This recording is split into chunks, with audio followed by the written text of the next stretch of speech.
প্রিয় দর্শক বন্ধুরা, আমরা রাজলক্ষ্মী ক্যাটারারের পক্ষ থেকে আজকে একটা অষ্টম পরে রান্নার জন্য যাচ্ছি। এখানে আমাদের মেন রাঁধুনি রয়েছে এবং আমাদের কয়েকজন কর্মসঙ্গী রয়েছে। তো দেখতেই পাচ্ছেন চারিদিকে ঘন কুয়াশার মধ্য দিয়ে আমরা আমাদের গন্তব্যস্থলের দিকে এগিয়ে যাচ্ছি। এখন বাজে ঘড়িতে 6:30। তারপরেও আকাশে এখনও সূর্য মামা ঠিক করে উদিত হয়নি। আমরা যে অষ্টম পরে যাচ্ছি, রান্নাটি প্রায় 6000 জনের রান্না আছে। আমরা এই মুহূর্তে চলে যাচ্ছি নদী পার হওয়ার জন্য। দেখতেই পাচ্ছেন কতটা রিক্সে আমাদের টোটোটা সামনের দিকে এসেছে।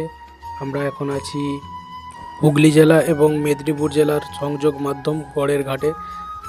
এই যে বাঁশের পোলটা দেখতে পাচ্ছেন, এরই মধ্যে দিয়ে আমাদের টোটোটা অনেক রিক্সের মধ্য দিয়ে সামনের দিকে এগিয়ে যাচ্ছে। আমাদের প্রায় ভয় লাগতেছিল এই টোটোটা ঠিক করে এই বাঁশের পোলটা পের হতে পারবে কিনা। আকাশে মোটামুটি সূর্য অনেকটাই উদিত হয়েছে।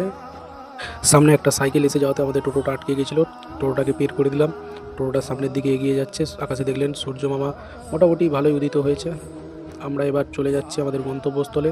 এখান থেকে এখনও 7 কিলোমিটারের মতো সময় লাগবে। আমরা যথারীতি আমাদের গন্তব্যস্থলে পৌঁছে গিয়েছি। আমাদের টিমের ওনার এবং মেন রাঁধুনি কর্তৃপক্ষের সঙ্গে কথাবার্তা সব বলে নিচ্ছে। আমাদেরও কয়েকজন স্টাফ আগে থেকে এখানে পৌঁছে গিয়েছিল, তারা তাদের কাজ শুরু করে দিয়েছিল। আমরা এলাম, এসে এখানে পটলের রসার জন্য পটল ভাজা চলছে। এদিকে দেখতেই পাচ্ছেন পটল ভাজা কিছুটা কমপ্লিট হয়েছে। আমরা এই মুহূর্তে রয়েছি হুগলি জেলার খড়দাহ গ্রামে। আমাদের ডালের মশলা কষা চলছে, আর ওইদিকে ডালটি সিদ্ধ হচ্ছে। দেখতেই পাচ্ছেন কত সুন্দর করে ডালের মশলা কষা চলছে। যে কোনো প্রকার অনুষ্ঠানের জন্য আমাদের বুক করবার জন্য নিচে দেওয়া নম্বরে যোগাযোগ করবেন। আমাদের সুদক্ষ রাঁধুনি এবং কর্মী দ্বারা পরিবেশন করা হয়। আর এইদিকে আমাদের পটলের রসা অলমোস্ট কমপ্লিট হয়ে গিয়েছে।